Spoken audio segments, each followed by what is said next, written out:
Okay, so first I would like to recognize that I'm coming to you from Hawaii and the territory of the Hawaiians. So even with that, I would like to recognize that University of Victoria, where I do my research and teaching, is located in the territory of Lakongani speaking people. I think it's really important that we do these kind of recognitions as we start. So this is please feel free actually to interrupt me if you have an urgent question, but let's maybe keep all the conversation to the end. I have a lot of territory to cover, so I'm sorry actually if it's going to be too much kind of information sharing with you. I will share the slide deck with you, so happy to have a conversation, but the papers are under review, so also happy to share with you the papers as they come available. So the general theme of my discussion today is around the idea of modeling of and data analysis in the context of COVID. And let me actually explain to you a little bit, actually very simplistic way of the way how we use data. So usually we collect historical data. So this data is collected from either sensors or manual or interviews. This data could be qualitative or quantitative. This data could be perfectly kind of aligned and so on, or it could be a data that is with some kind of quality. So we collect the data, we collate the data, we clean the data, and then we apply some kind of inference models on that data in order to support some kind of decision making.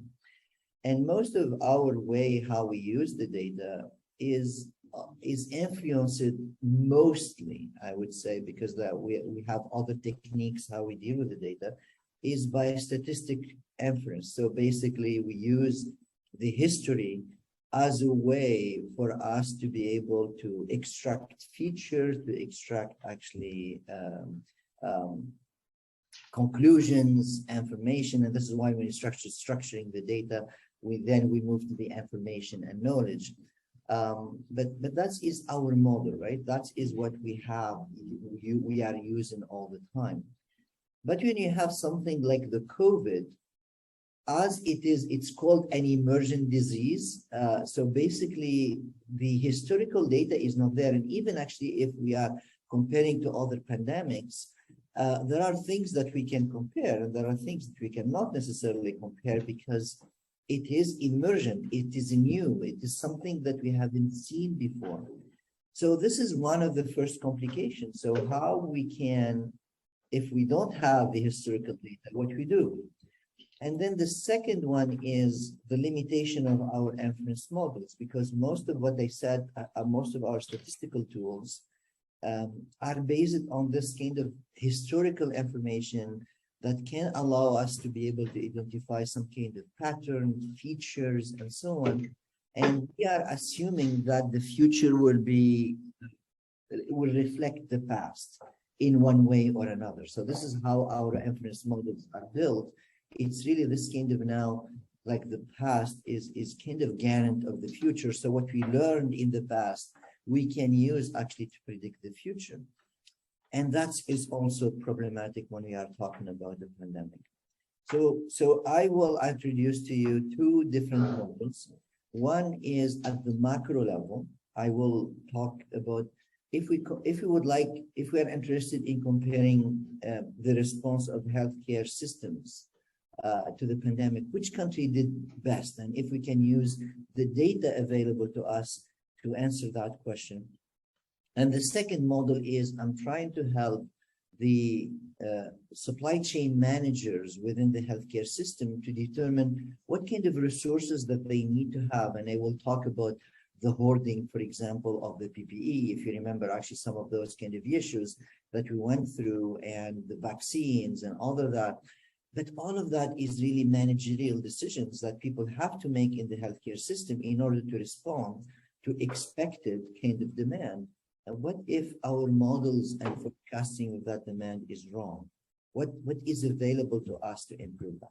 So this is the first work, and it took actually many years now. We started this in 2020. The paper is still under review, and we're hoping that it will be published this year. But we started by comparing how we can compare. If you remember, actually in 2020, people were obsessed by comparing the different curves of the pandemic, the number of deaths, number of hospitalization in different countries. Governments started really introducing these kind of restrictive measures, closures. We have canceled in BC, for example, or in Canada in general, a lot of healthcare operations, like regular operations, to free up capacity for the expected kind of now surge of COVID patient, but that did not materialize across the country. But the consequences of that, we're still actually living that today. So maybe many people lost their lives because when we made those decisions and we were expecting this kind of surge of COVID patient that did not materialize, but at the same time, for many months, we were underutilizing the healthcare system, for example, for elective surgeries and other guidance. So when you start looking at that and saying, okay, which country did the best, how we can answer that question when we were going through the pandemic. So the motivation is, this is the deaths, and this is the recent one, I just took it this morning. So when we started comparing, for example, in terms of deaths and recoveries, and we started putting countries on top on some kind of chart, as you can see here, using the death rate and the recovery rate after, for example, 40 days of the start of the pandemic. And the 40 days of the start of the pandemic, it is for each country. And we decided that the day zero for the start of the pandemic is when the country reaches about 100 cases. Because before that, there is a lot of noise. So we said actually 100. And after that, it's considered to be now that that country is started to have the pandemic, and how different countries are comparable. And this is the, if you look at the recovery rate, so basically people who have the COVID and recover out of it, and the deaths. And here we are comparing a number of countries, Canada, France, Germany, Italy, and so on, and the average for the OECDs.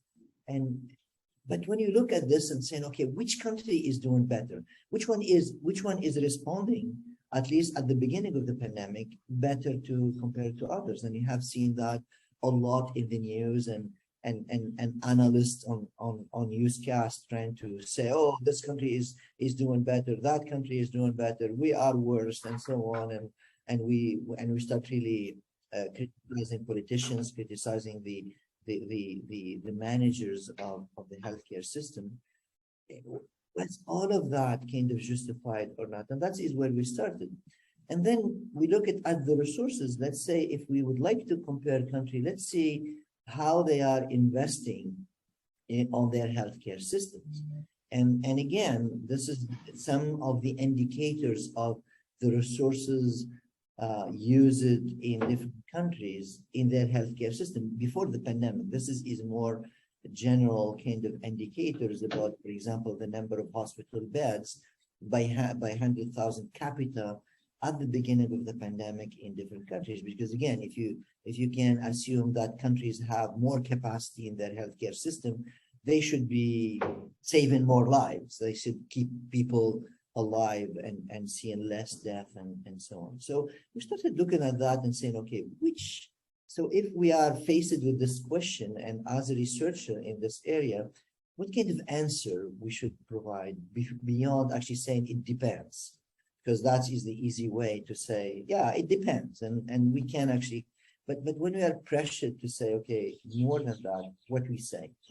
So we started looking at this and we started defining different criteria for the comparison. Because again, when you start comparing, one of the most difficult things is to define what are the comparison criteria that you're going to be using. And in this particular case, we said, look, there are two specific categories of criteria that we need to consider. One is how efficient how the country in using their resources, and that including the financial resources if they are available.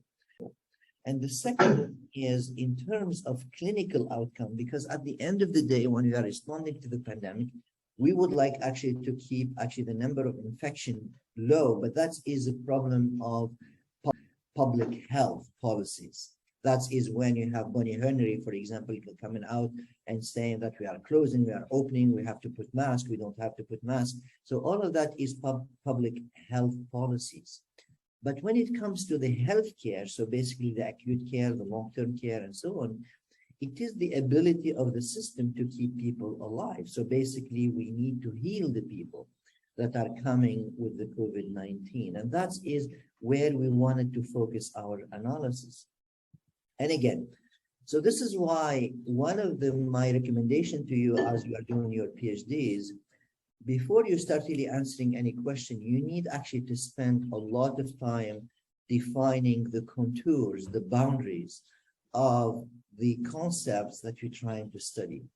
Because one of the difficulties, and I'm not a healthcare researcher, so I'm kind of more in operation research, management science, computer science type of guy, but I'm excited about problems. So when I see a problem, I rush to it, where it is happening.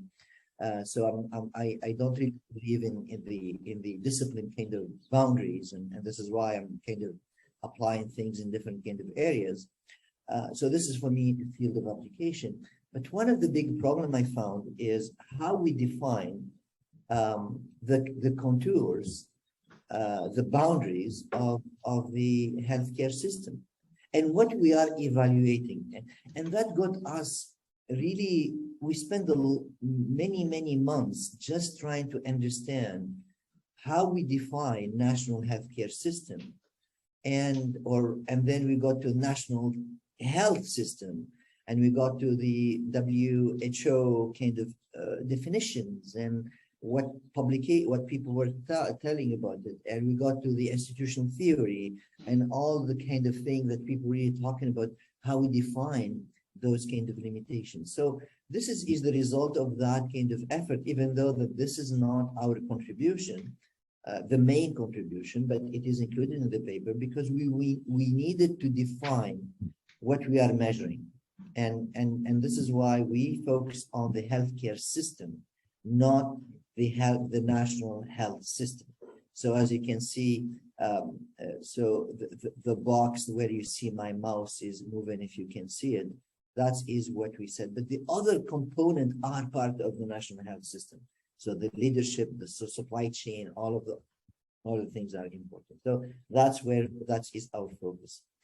So I'm going to skip the theoretical background because this is not about the paper. It's really about the data and data analytics. But again, these slides will include some of that to help you move in with that. So why the pandemic is complex, it's a real problem, the problem of measuring performance. And this is an open debate among experts in your area of health care and health management and health information systems and so on, people defining how we measure performance, what are the metrics, and if we can really transport those kind of metrics between different countries, even between different health units. You have a lot of debates about is it comparable, not comparable, what we can measure, what you cannot measure, what is good, what is bad.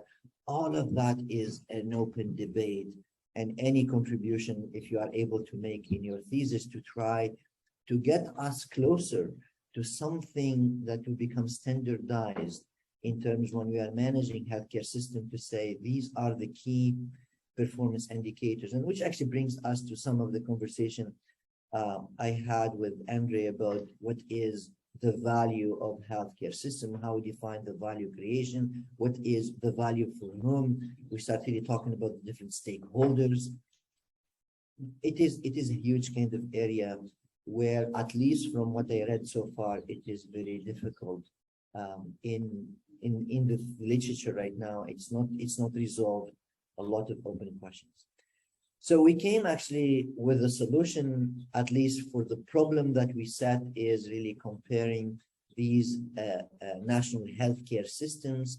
And we found actually it is maybe better for us to approach this from a combination of qualitative and quantitative analysis. So this is why we have developed a qualitative by criteria, multi-criteria, by criteria approach, and we use it actually data envelopment analysis for doing that. And I'm going to explain a little bit what I'm talking about. So if we go back to our construct, and this is the healthcare system, which actually the long-term care, the frontline, protecting the frontline workers and the acute care.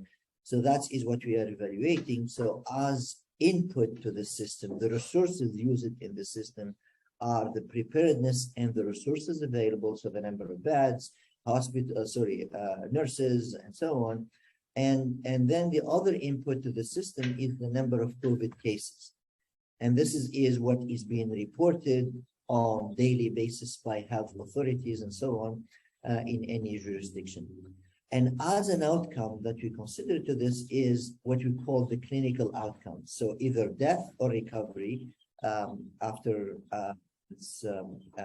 So when we are comparing input to output, there is a very well-established method called data envelopment analysis. So basically, because we are in this relative comparison of different, what we call a decision-making units, in this particular case, national healthcare systems. So can we define an efficient frontier? And the efficient frontier is defined by the best performers. So as you can see here, what is in red, that is the efficient frontier. So as you can see, all of those national healthcare systems, they are really excellent in terms of either they are not using a lot of resources for the output that they are creating. So anybody else that is not in that frontier, they are not efficient because they are using more resources than one of the other national healthcare systems that is on the frontier for less output, or the other way around, they are providing less output for higher resources. So it's really that what it defines an efficient frontier. And what actually the data envelopment analysis allows us to do is really to compare in a relative way. There is no absolute frontier, so the frontier is moving as the performance of the national healthcare improves over time. So you can throw into that the longitudinal side. So basically, if we so basically over time, the relative efficient frontier can move. And as I said, there is a learning, there is improvement, as we know now a little bit more about the virus, as we learn from the experience of the Italian, how they dealt with it, the Chinese, the whatever, and as the things, as the pandemic is evolving in Europe, in North America, we started learning, being better prepared, and so on, in order to be able to deal with that. So that efficient frontier can be moved, and this is why we use another kind of tool. It's called the MALMQUIST index, to be able to capture that kind of dynamic, the longitudinal changes. And again, I'm not going to be explaining the math and so on, but just to give you the idea. So, and what we have defined, we defined this qualitative matrix, where we can say at every day of the pandemic, if a country is using efficiently or inefficiently their resources, and if their clinical outcomes are in the underperformer or the overperformer. And we developed actually very simple rules, qualitative rules, to be able to put actually a country on the map. We use the data.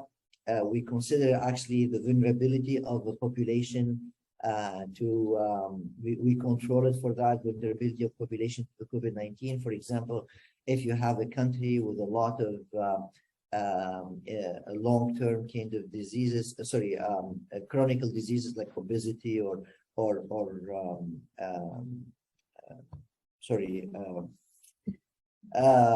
cardiac diseases or asthma or other things, then you are a population that has a predisposition to die higher than another country that has a healthy population. So we control it for that. And we use the data from different kind of places in order to build this kind of data set.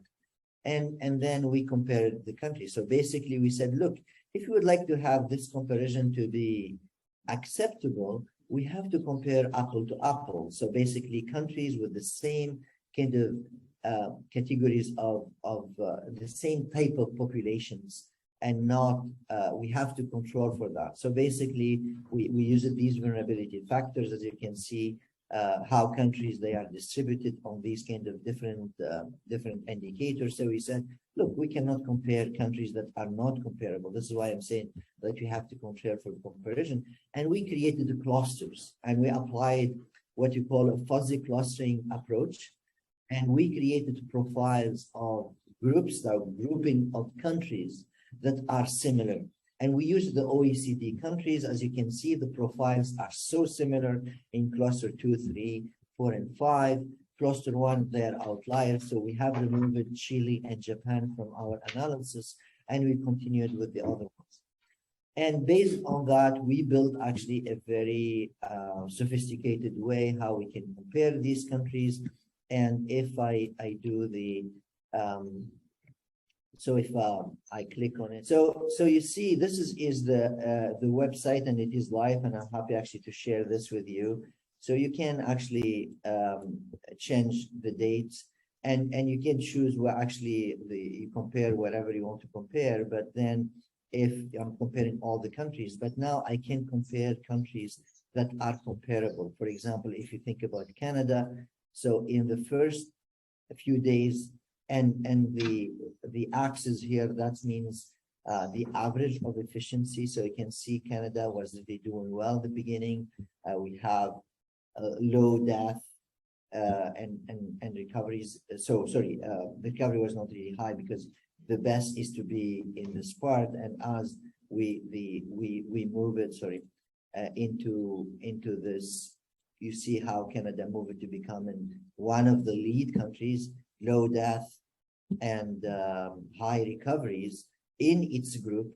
And closely, as we get closer to the day 100, Canada has fallen into being not efficient compared to the other countries that we are comparing that have the same kind of population and so on. And you can do, if you click on a country, you can see how their recoveries and so on. So just to give you that kind of look and feel of what it is and so on. So I'm going to go back to my slides. So that is the analysis we have done, and then we have the longitudinal analysis. I'm not going to be explaining the MALMQUIST, but actually very quickly is when you are at 100%, that is you are efficient, and you can see how countries started by not being efficient and slowly move it to becoming efficient in the way how they are using their resources. And this is explained by the fact that during the first 100 days, there were not enough actually patients, because we have locked our healthcare system to everything else except emergencies and COVID. So basically all of the other regular acute care and long-term care services were kind of canceled to free up the capacity for the COVID, and that created inefficiency in the system that we are paying the price for it right now. And I actually claim there are probably people who lost their lives because of that policy. We could have really continued to operate with a 14 days kind of window, where it's rolling window, where, because you can see there is a delay, there is an incubation period of 14 days between people getting infected and people really showing up with the symptoms and developing the severe cases and so on. So those 14 days could have been more than enough actually to be able to make these kind of rolling decisions on freeing up the healthcare systems. And you can see, for example, both Germany and the US, they have these kind of situation. US really started with high because, again, I've seen this kind of explosion of numbers in comparison to others. Remember, this is always relative comparisons. to the other countries in its group. But because these two countries, they have a lot of medical resources available, and given the number of cases they have, they were not using efficiently their resources. Here, actually, France and Italy, Canada and South Korea. You can see how South Korea very quickly moved into becoming more efficient in the way how they are using their resources, while Canada, we stayed around the 80% of our utilization and so on. So a lot of charts, a lot of data, and so on. But this is where I would like to stop this first part of my presentation, is to show you how now you can combine this qualitative analysis with quantitative analysis with qualitative analysis to show the paths of countries. So for example, Canada on day 13, it was in the pseudo-efficient kind of country, and over time you can see how it has fallen into becoming not under efficient. While, for example, if we compare another country, you can see how they stayed to be performer. You can see, for example, Italy, how they started to be in the case of Canada, but very quickly after 25 days of the pandemic, they become inefficient and underperforming in the comparison to their groups. So if you take another country here, which is Germany. So Germany, they have been always performer, but they are not efficient, and so on and so forth. So the point is, facing this kind of new situation, we cannot simply use tools that come out of the box in order to study an emergent kind of disease issue. And we had actually to be innovative, to come with different ways in order to contribute to the conversation around that kind of comparison that we have seen that really dominated the public debate and the news cycles around comparing countries and which one is performing better and so on. And the Johns Hopkins University kind of database, the World Health Organization. So many places they are presenting these comparisons between different countries, but it was all kind of comparison based on the number of cases, comparison based on the number of recoveries, the number of deaths, but we did not consider what the healthcare system is doing, and we focused only on the performance of the healthcare system in keeping people alive. Any question about this? So this is now another cool project that is not actually published yet. It is actually the paper we're trying to finish it and so on. So Andre and I and other group of researchers across Canada, we have been involved with this research project on comparing the responses of, specifically in this particular case, the supply chain, health supply chains in the different provinces to the COVID-19. And one of the things that, if you remember, in the beginning of the COVID, when we went to the store, so there was a lot of hoarding. For example, the toilet paper kind of shortages and so on, and I still actually do not understand why is that, except actually the question of the hoarding that was around. But for the PPE, it's the same thing that happened. When I say PPE, it's the personal protective equipment. So when we were talking to the leaders of the supply chain in BC, they were telling us that they don't have any tool to be able to predict. So basically the government gave them the instruction, go and buy whatever you can buy and start really storing that.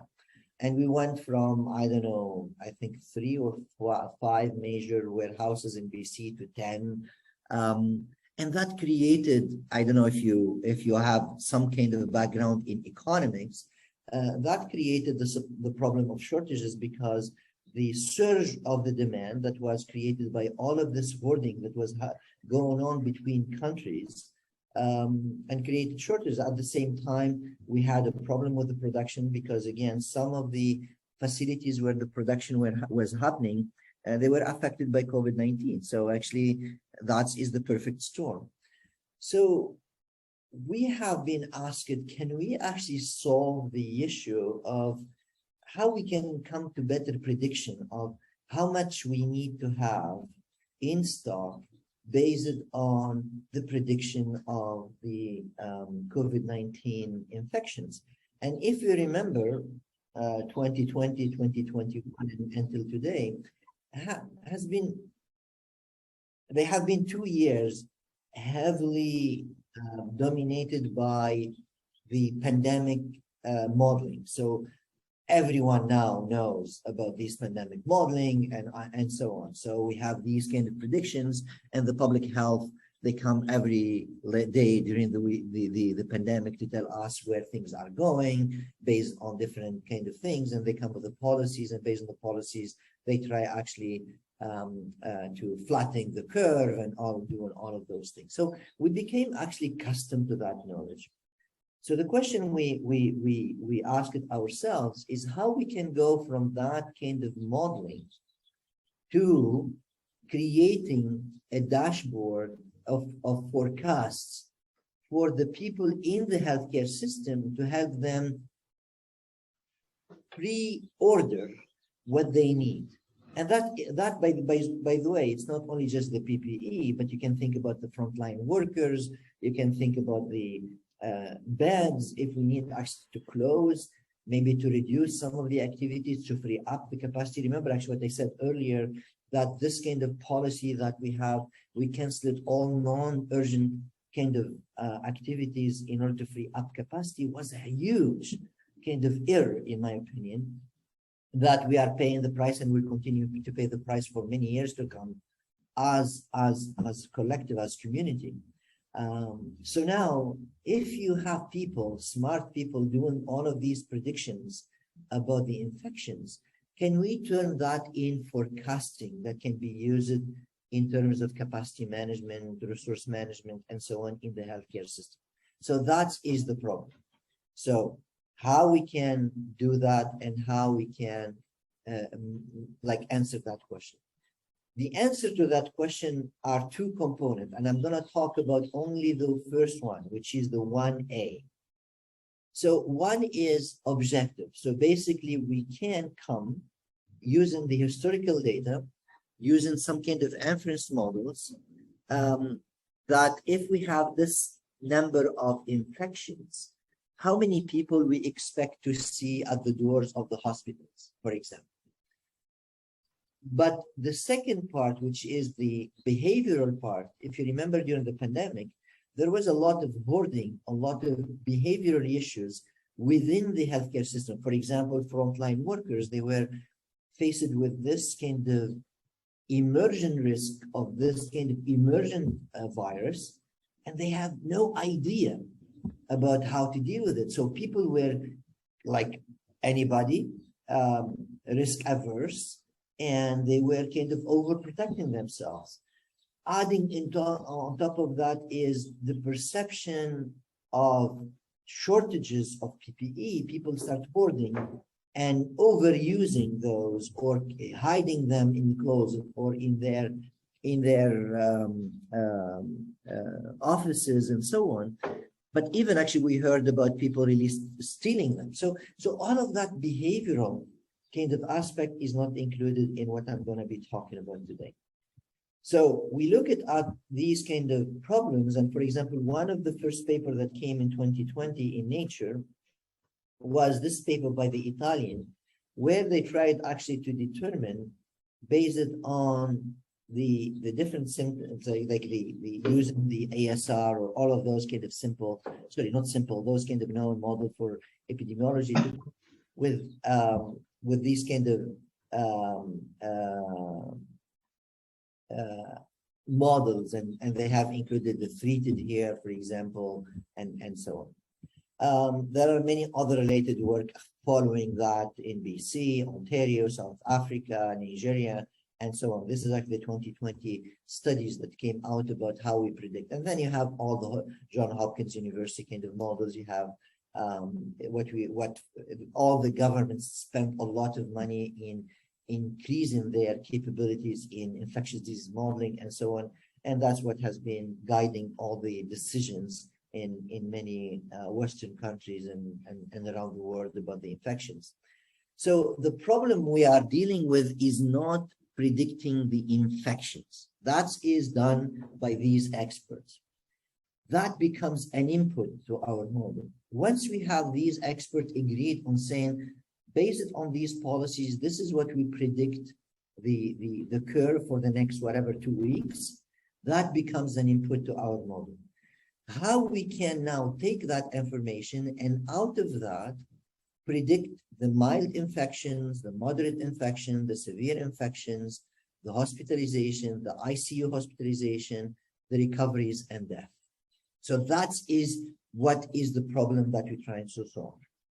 Okay. So you have input that is coming from the modelers. They are the expert. They are publishing that. We use that as an input.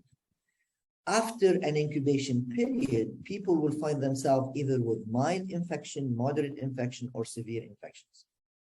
So the assumption is with these kind of now symptoms, after a period of time, so there is a fraction in each kind of category that will end up in one of the others. So basically, you can end up hospitalized or ICU hospitalized. You can be recovered or unfortunately removed or dead, right? So that is the kind of all the path. And as you can see, in each category, we actually introduced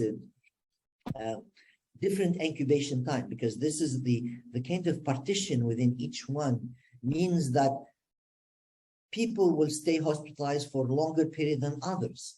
We need actually to account for that. So to model this is now a new kind of approach. So this is again, I'm not really expecting you to read all of these parameters, but these are the parameters of the model. So for example, the rows here is the proportion of people that will develop moderate mild infection or moderate infection. So these are proportion. The sum of these will be 100%. The same thing actually for the toes and so on. But when you see, sorry, the toes that are inside actually each one of the category, that is an incubation period. That is a delay. So basically, after 14 days in the beginning of the pandemic, for example, if we are dealing with the initial COVID-19, that's where you end up. But if we are talking about the Omicron, recently it is only 5 days. So the model has to learn that we are talking about different variants of the virus. Maybe also different vulnerabilities in different populations, because the model that we have developed can be applied, for example, to Victoria, and we can only just apply to that small community, or we can apply to the province or to Canada, and the model has to learn these different parameters, because we don't have, when we are in the pandemic, we don't have enough historical data and studies to tell us about the behavior of this virus. So we need to learn these parameters from the data. That is the other constraint that we do have. So this model is a very simple, sorry, I'm saying simple, but it is modeled by what we call a differential equation modeling. Again, this is the only thing that you have to remember. This is a dynamic system. And as a dynamic system, there are actually a very well-established theory, which is called the structural equation modeling, to be able to model a dynamic system with delays. And this is the innovation. Nobody published anything.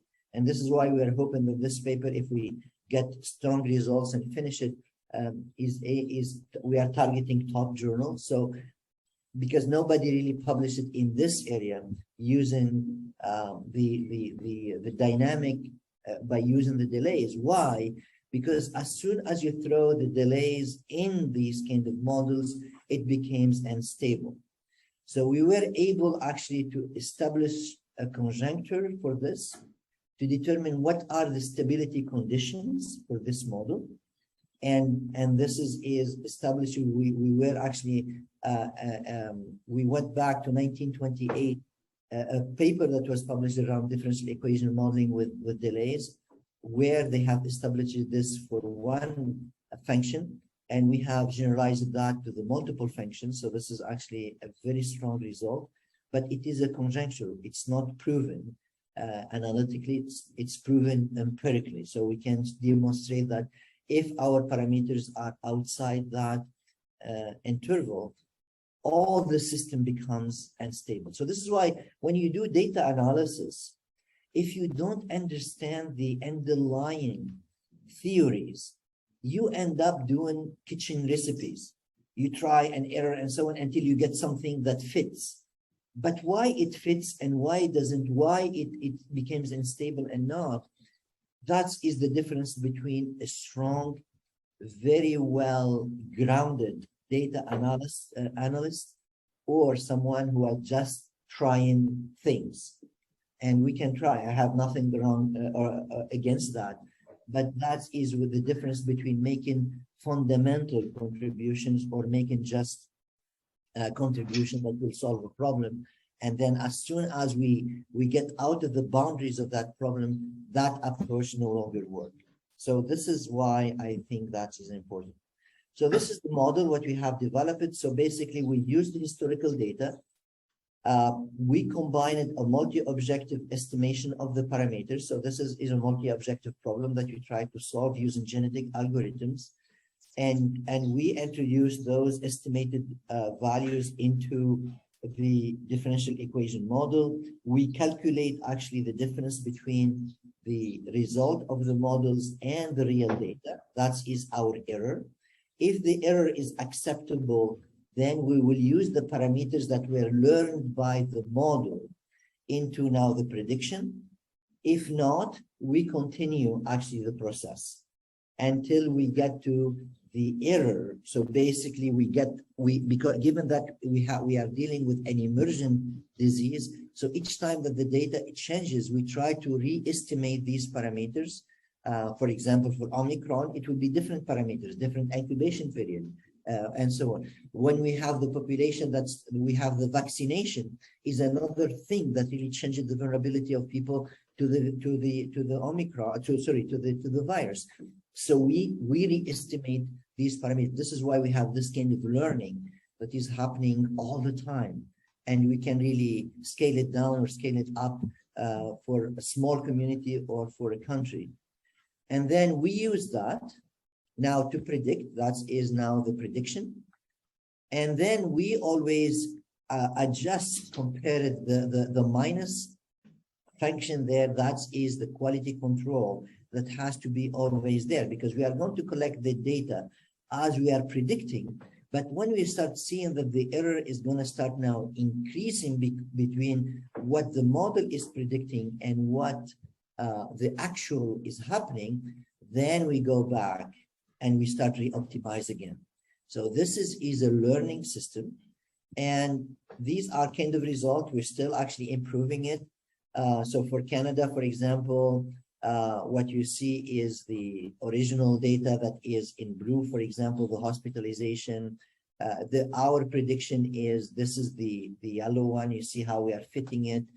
You can see there is a problem of reporting of the quality of the data, because you can see these kind of outliers that are really creating problem, because the structural equation model, the assumption behind that is there is the continuity of nature. Nature does not like these kind of now singularities and so on. So this is why it tries to catch up with the real data, sorry, the historical data, but there are some reporting issues and so on. This is Alberta, for example. This is actually the Manitoba. This is the British Columbia. But you can see we still know we are not satisfied with our model. We start actually trying to improve our genetic algorithms. It takes a lot of time actually to be able to converge in order to estimate the parameters. The other thing that we're going to be doing is segmenting the data based on the different phases of the pandemic, before vaccination, after vaccination, when we have these different kind of variants of the virus and so on, to be able to better fit the data. But this is actually gives you an idea where we went with this. So in a nutshell, we are facing with an emergent disease. We don't have historical data about it. So this is something commonly new, and we are collecting data from different countries and so on, and with all the differences that we do have. Many of our inference models that are based on statistics, they actually require some kind of understanding and knowledge of the past, and all of our forecasting, regression, whatever is tools that you would like to use for that are kind of biased to the past. If we don't have a lot of historical data, what we do, so this is how we came with a different approach where we said, look, let's try to approach this from a dynamic system perspective and combine different techniques between learning, using the data, and improving the models. And as the data becomes available, as our knowledge improves, for example, instead of optimizing the incubation period using the genetic algorithm, if the doctors, they come to us and say, now we know that the incubation period is 14 days, we plug that parameters in the model and we stop optimizing it, stop learning it, because there are better people who really learned it. So we have this ability, what we call supervised learning and so on, that you can really guide the model to be better over time. And thank you for your attention.